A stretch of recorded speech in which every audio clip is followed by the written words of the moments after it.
Should a corona consent be taken from each and every patient who comes to a doctor's clinic, hospital? Will it help this doctor hospital in defending a case where the patient alleges that he or she got infected after visiting the clinic or hospital? Corona consent, a new term that is now doing the rounds amongst doctors in India. Doctors across the country are taking this special consent before examining patients. Some have printed corona consent forms, while others are taking this consent in the patient's own handwriting. Earlier, doctors and hospitals had been writing not for medico-legal purpose, not for court cases, on their prescription pads, on their discharge cards.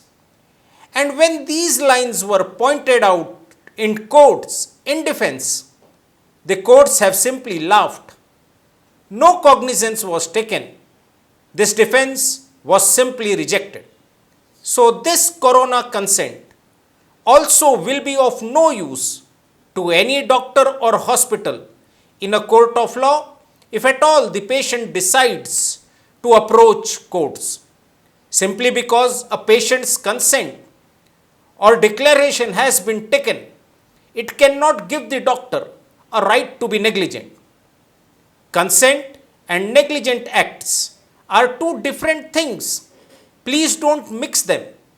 Failure to take consent is certainly an instance of negligence, but taking consent or a declaration of an indemnity from the patient that he or she will not sue a doctor is a piece of paper that will have no relevance in a court of law.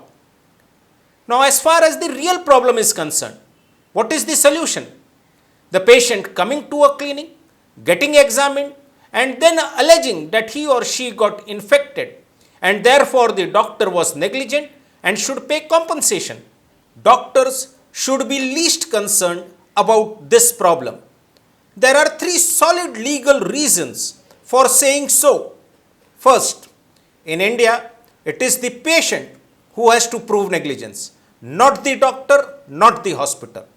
How will a patient conclusively prove that he or she got infected only at the clinic, not while coming to the clinic or going back home?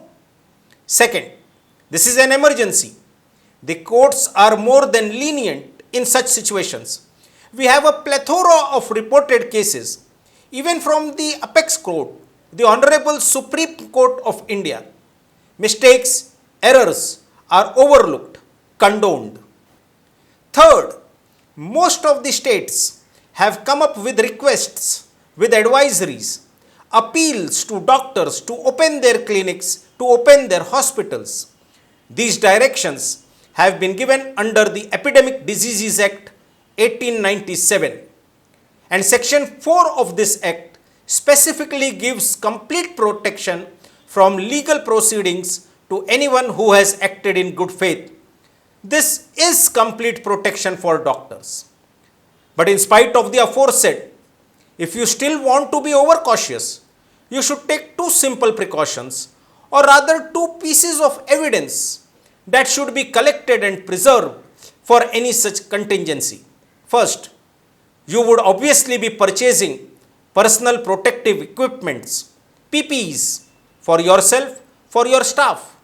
Keep the receipt of purchase safely. Second, you would have put up posters in your clinic about following proper hygiene, distancing, and so on. Take photographs, preserve them. If at all a patient goes to court, then these two documents are enough to prove that you had taken the requisite precautions in this pandemic. So please remember, this corona consent is not required legally, except manage your patients without any fear of law or courts. Courts and law are on your side, at least in this pandemic. Thank you.